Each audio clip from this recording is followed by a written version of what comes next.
Hello and welcome to Lunchtime Politics, reaching you live from our global headquarters here in the nation's commercial nerve center, Lagos. I'm Jeffrey Uzongo, bringing you up to speed with the big happenings in politics and in the polity. Let's begin with the headlines.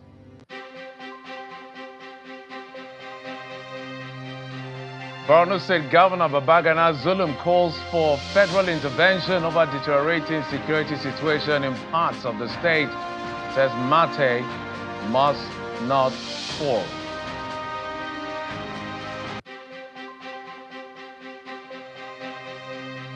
Joint task force meets key actors in the Plateau to de-escalate incessant attacks over the years.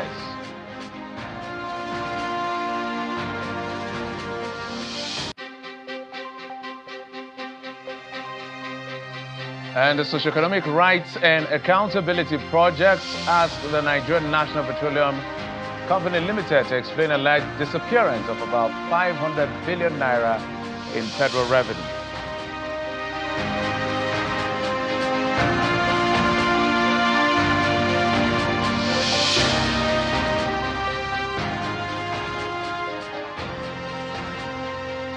Thanks again for joining us on the program. We'll bring you up to speed with the big happenings. And the biggest concern right now is insecurity across parts of the north in Borno State, where the governor, Babagana Zulum, has appealed to the federal government to deploy decisive strategies that will ensure that Mate town, in Mate local government area of the state, does not fall to Boko Haram insurgents. Mate town, which was resettled about 4 years ago, was attacked and ransacked last Friday.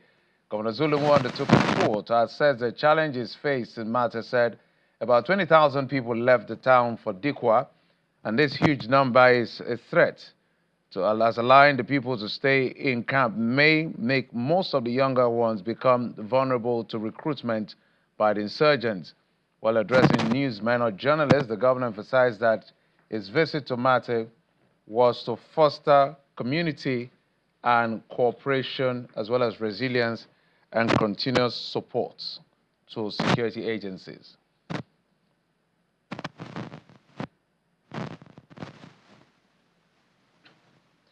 Well, a very concerning situation there. The governor has said that out of the 300 communities in that local government area, just one is left standing. Let's go to Kaduna State, where the governor has identified low level of living illiteracy as a major cause of insecurity in the northwest region. The governor who was, that's Governor Ubasani, who was guest on our program Politics Today, or Sunday Politics, however, says the federal government is working hard to surmount these challenges. The poverty index we met 2023 when we came in. I have the statistics, I have the data, I have the numbers. Today, I can tell you things are getting better, but nobody can tell you we can address this problem even in the next 10 years. And I will tell you why. Because I'm a very realistic person. When we came in, we had over 60 to 65% of our people that are completely financially excluded, many in northern part of Nigeria, particularly in northwest. And because of this problem of insecurity, which I can tell you largely is an economic issue because of poverty, unemployment, that was the reason why our people can easily be recruited by these bandits. That was the issue of out-of-school children. When I came in Kaduna, what we met, I can tell you, over 350,000 of our people were out of school when we came in. Today, we're addressing the problem gradually. When I sat down 2 months ago with the vice president of the World Bank, we sat down, we looked at the UNICEF statistics, and I can tell you, out of the 18.2 million of out-of-school children, 7 years ago or 6 years ago, when you look at the figures, you are not as much as 18.2 million as of today. North were responsible for about 70%. Today, the figure is different. Of the governor of Kaduna State. Let's stay with the issue of security, this time on the Plateau, where security agencies and the Nigerian Army convened a meeting with farmers and herders in Riom and just south local government areas of Plateau State. As part of efforts to address the renewed hostilities in some communities in the areas, during the meeting, the commander of the Operation Safe Haven, Major General Oyinlola Folusho, expressed concern over prevailing acts of farm destruction and cattle rustling, which he says triggers the crisis, as well as other things that happen in that area. The Commissioner of Police and some affected persons also spoke. I must express the concerns of security agencies about the prevailing acts of farm destruction and cattle rustling in parts of Rayon local government area. These activities majorly contribute to the triggers of crisis and should be rightly condemned to foster mutual understanding and respect between herders and farmers. If you are aggrieved, don't take laws into your hand. Take your complaint to the security agencies and they will look into it and justice will be served. Peace is very important. That is why we are seeking for peace to reign in Plateau State. And solution is that let us respect ourselves. Let us stay in peace. When we all agree that it is not good to kill, then we have solution. But when we keep hiding the people, then the perpetrators will continue to do it again. Okay, apparently you can see North Central, Northeast challenges of insecurity. I'm being joined by my guests who will speak on some of these issues as well as development in the polity as well as politics by extension. Mr. Ayodele Adio is the National Publicity Secretary of the Youth Party and is also a chairmanship candidate of Etiosa local government area. Thank you so much for coming on the program. Thank you for having me. Yeah, before we go to the Lagos politics, I'm sure campaign has started already. Let's talk about some of these issues at the national level. Earlier today, when we were on the morning show, we were talking about this insecurity and the dimension it's taken. At some point, we felt like we're making some gains, like all of this is eroded. When a governor comes out to say that a local government has 300 communities, and as he speaks, or as he spoke as a then, just one community left, the rest have been overrun by insurgents. When you hear things like this, how does it hit you? I mean, it's extremely troubling. And it's troubling because this governor that you mentioned had made those comments about 4 or 5 months ago.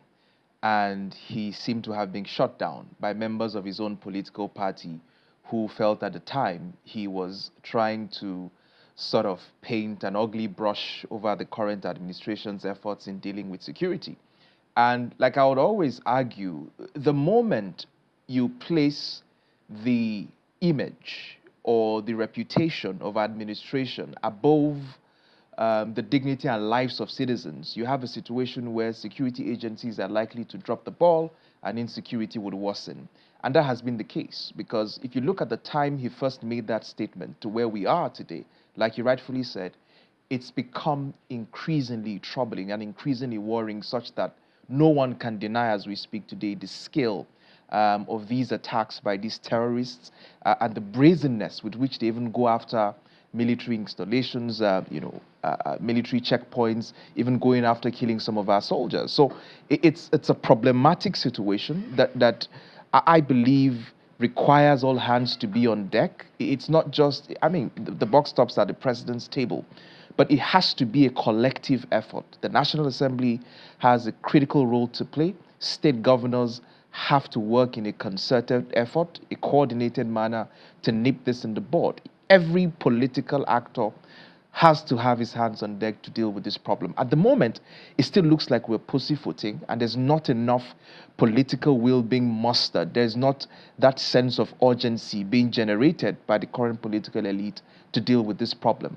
Sometimes, it's difficult to compartmentalize or dichotomize this situation because on one hand, some people are saying, oh, this may be political. We may even have a Chibok within the fringes if we're not careful, given the success of these non-state actors in pushing the agenda in that sense. So do you believe that besides what the governor is reporting, some saying maybe an alarmist, others are saying there's a political, do you believe there's politics in the mix of all of this? So I find it very offensive when people say that some of these attacks are politically motivated or driven. And I find it offensive because if you go on television today and make very derogatory remarks about, a governor or a president, I can assure you that before you leave this building, you are likely to be arrested and probably detained, right?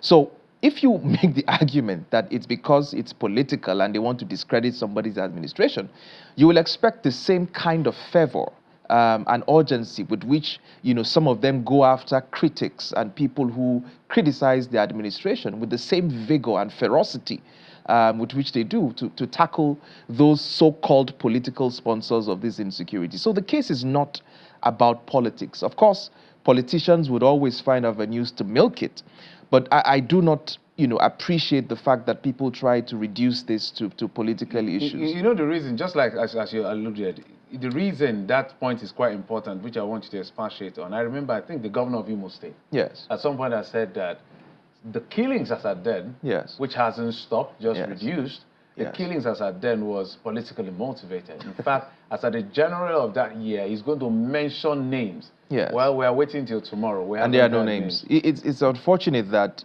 politicians continue to play politics with the lives and security of our people, which should be the number one guarantee of governance in the first instance.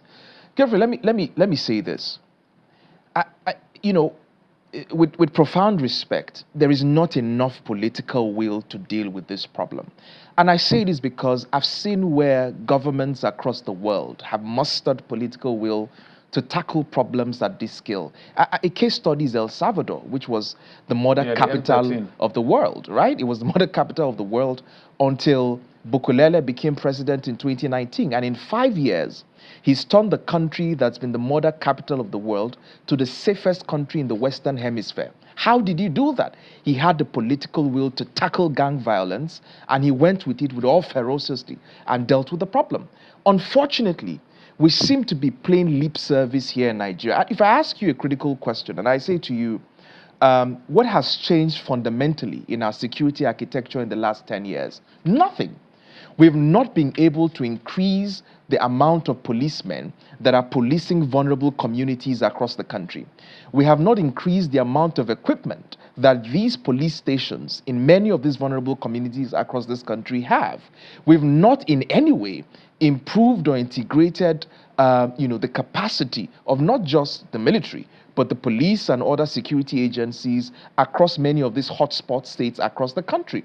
So fundamentally, on paper, what you have seen happen over the years is that security chiefs have changed, is that the police IG has changed over time.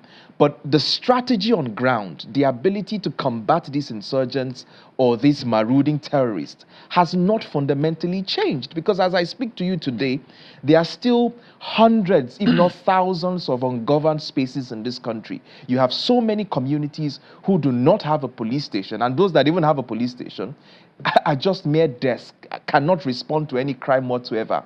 And if we think that we can deal with our security problem by the consistent deployment of military, I mean, we're going to be in for a long, bumpy ride. There are two, I've read through literally, let me not say every part, but close to every part of the Renewed Hope agenda of the president, which is a book I try to bring out whenever I want to question what is done or what is not done. There's something called ABAT, Anti-Terrorism Battalion. I haven't seen that. There's also the removing of policemen from VIPs and redeploying NSCDC to do that job, because we understand we have about 400-something thousand policemen, about 150 of that is guarding big men and all of that. So besides political will and boots on the ground, what else is needed in terms of community relation to be able to make this happen? To be honest with you, I do not think that the problem is really about community relations or whether community relations can solve this problem. If you look at the most pressing security challenges that we face, you have the herders who are coming in from the Sahel, who are killing at scales, especially in the north-western part of the country and the middle-western part of the country. You also have terrorist organizations who are operating in the northeastern part of the country. These are both terrorist organizations, but the ideology and what is driving them are completely different. And so tackling them will require a different approach, entirely.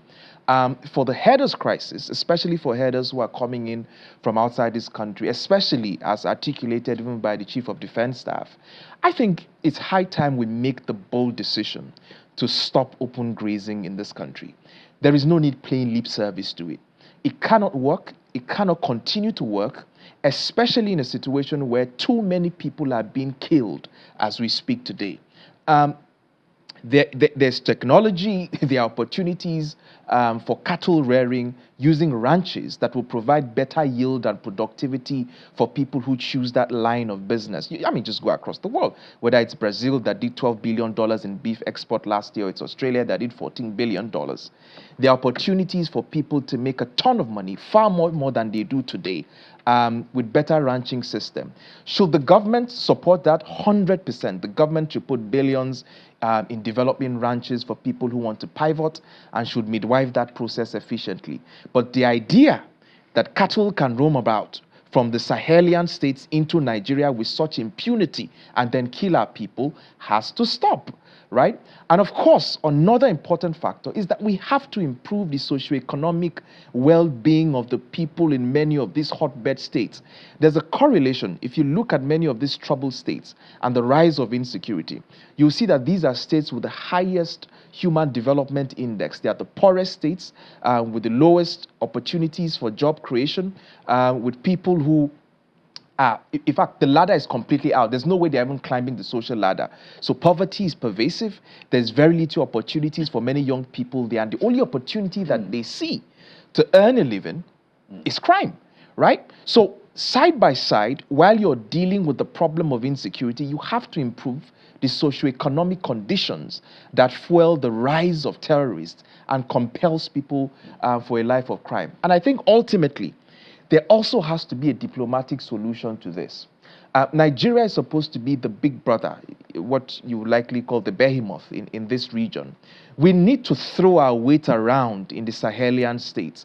We did that in the 1970s. We need a strategy in the Sahel that we bring every state to the table, where we lead some sort of a regional security network that deals with, the flow of terrorists across many of these border states, and also put together a collective fund that powers agriculture in many of these states and provide opportunities for young people. It's quite profound, because I've just been thinking that, for instance, the Sahara has pushed into the Sahel. The Sahel is now pushing in that the savannah is at risk. Exactly. And all of us have to be on board. I'm happy there's a livestock ministry, although that has been a development, a contentious issue. But let's come to Lagos politics. Yes. July the 12th is going to be local government elections in Lagos State. 57 or so, both local government, 20 statutorily, and the 37 or so that are LCDs, which is a contentious issue in that sense. So the preparations, I know you had raised a bit of concern as to, because I was asking Samson Itodo, who you know quite well, talks about election management and all of that. I just go curious and say, how come we don't use beavers in local government elections? And he said a couple of things. So when you talk about the preparations for local government elections in Lagos State, how have you, in terms of assessment, what would you say, how well are they ready for the exercise? What are the concerns? To be honest, the preparations have been poor, right? And I've made mention of this at every opportunity that I've had. First of all, the guidelines that were supposed to provide the framework upon which this election was going to be conducted, was delayed until the 8th day of the week. The operating law, which was the amended local government law that is supposed to sort of, drive this election, was passed in secret, and people did not know about that amendment. What do you mean by passed in secret? So, I mean, there was a public hearing sometime last year as to so many amendments that were going to go into the local government administration. Exactly. Many of us provided, a memoranda, civil society organizations, political parties, and we thought that many of those provisions were going to be incorporated in what was going to be the amended law.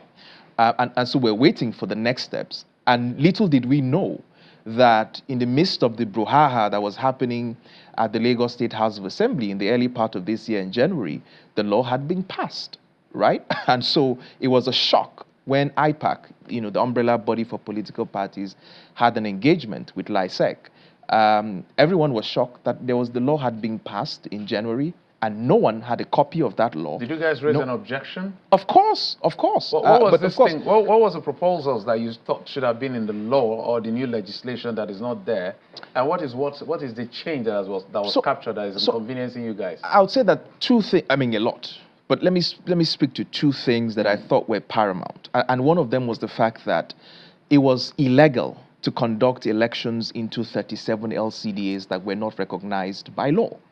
Right? In fact, and it's interesting because it's the president, through his attorney general, that took the 36 state governors to the Supreme Court to argue that local governments needed financial autonomy. And the Supreme Court agreed. But there's an interesting demand, that the attorney general made, or the declaration that the attorney general sought from the Supreme Court, where, they argued that if a state is in breach of Section 1 and Section 7 of the Constitution, such that they fail to comply with the mandatory provisions of that Constitution, that state will be denied or will not have access to funds from the local government from which that provision was flouted, right?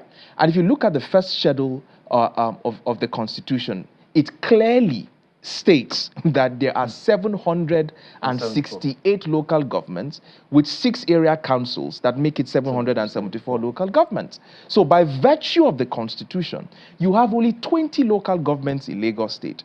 And the idea that you conduct elections in 37 LCDAs is in direct breach of the very Constitution that stipulates the exact amount of local governments in Lagos State, right? So it's not of my own doing. It's the president himself who created these LCDAs in the first place that went to court to demand autonomy for local governments, and the Supreme Court has ruled in that regard, right? In fact, Honorable James Faleki, who represents Ikeja, and Honorable Jimmy Benson, are currently sponsoring a constitutional amendment bill at the National Assembly for the Constitution to be amended to recognize these 37 LCDAs as, viable local governments recognized by law.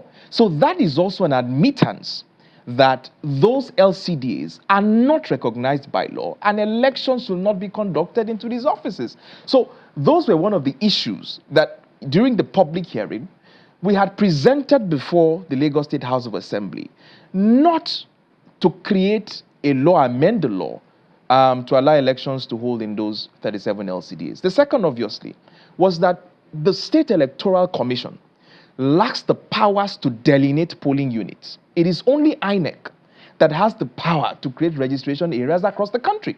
Of course, typically what happens in Lagos State is that during local government elections, polling units are completely balkanized and delineated such that you can wake up on election day trying to vote on that day, and they will tell you your polling unit is 20 streets away from the polling unit that you used to know where you were voting on federal and state elections, right? So what powers does LISEC have to delineate polling units was what we brought before, the public hearing, because it has grave implications on how people vote in local government elections, especially where the polling units that they will belong. But unfortunately, those things were not taken on board. There's a lot of, from your submission, there's a lot of illegality going on in Lagos. Absolutely. So there's no contesting that's why I will it. have to invite is it LISEC now? We'll have to invite them to the show to come and explain, because that means we're saying that if there's election that should, from your submission, yes, by Section 1, subsection 2, by Section 7 and the first schedule, yes, if the elections are supposed to be held in Lagos State, supposed to be in only 20 local exactly. governments. However, the state government wants to do the 37. That's maybe his it's several different kettle of fish. That's on one hand. Yes. I just want to be sure I understand yes. this. On the other part, of course, we know it's only INEC that can delineate. Are you saying that LISEC delineates effectively? Exactly.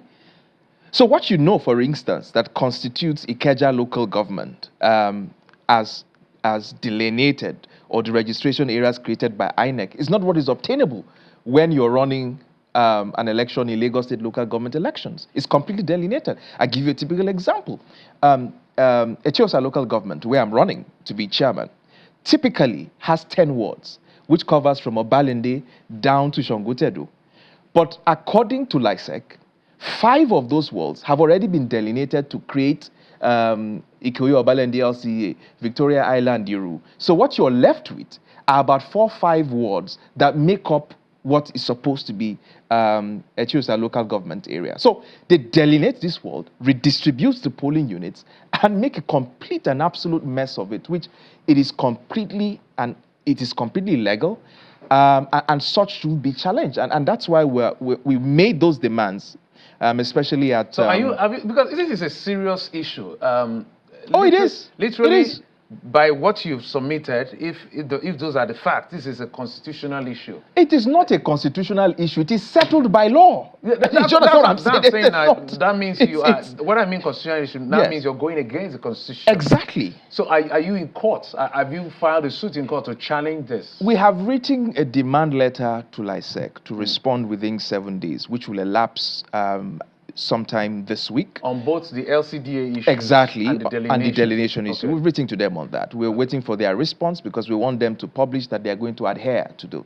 Now, failure to do that, obviously, we're going to approach the courts for a ruling on it. What would you be demanding for? A cancellation of the election, a postponement? What exactly will be your demand? So first of all, I think the first demand will be that elections should hold in the recognized 20 local governments in Lagos State as recognized by the Constitution. It's as straightforward as that. This is not my own making. It was the president that took governors to court to pursue local government autonomy. And in that ruling, like I clearly said, it had guaranteed independence for local governments such that even state assemblies do no longer have powers to remove elected local government chairmen anywhere in this country. They do not have such powers as exercised illegally by certain governors even as we speak today. The Supreme Court is clear on that. And in fact, if you follow the decision that was reached in the Rivers State matter, where the elections were cancelled. Yes. These were some of the grounds upon which that elections were cancelled. Okay. Again, I know that there is even an issue of the timeline and guideline Exactly. Exactly. I will have to invite the LISEC people, maybe the APC chairman of Lagos, because let them also come and speak. But they are the ruling party, so LISEC and APC, maybe if they are kind enough to respond, we'll be able to break it down and hear their own side of the story. But these are serious issues. Yes. And we're happy you raised it. Ayodele Adio is the National Publicity Secretary of the Youth Party and also is running for chairmanship of Etiosa local government area. We're going to come to campaign issues later. Now we're talking about legalists. Thank you for coming on the program. Thank you for having me. And just before we go, let's tell you that the Socioeconomic Rights and Accountability Project, SERAP, has called on the Nigerian National Petroleum Company Limited, NNPCL, to explain the alleged disappearance, those are their words, of 500 billion naira in revenues as revealed by the World Bank. In a letter addressed to the NNPCL CEO, SERAP demanded a full accounting of the missing funds from October to December 2024, urging him to identify those responsible and involve the Economic and Financial Crimes Commission and Independent Corrupt Practices Commission, and Other Offences Commission, rather, for investigation. The World Bank disclosed that out of the 1.1 trillion naira generated by NNPCL in 2024, only 600 billion was remitted to the Federation account, leaving a gap of 500 billion unaccounted for. SERAP insists this failure undermines Nigeria's economic development and violates constitutional and anti-corruption laws. They also warn that legal action will be taken if the issue is not addressed within 7 days. All right, those are the position of SERAP. I'm sure the NNPC has their own response as well. But we must thank you so much for your time and your company. But that's it on the show. You've been served on Lunchtime Politics. I'm Jeffrey Uzama. Bye-bye.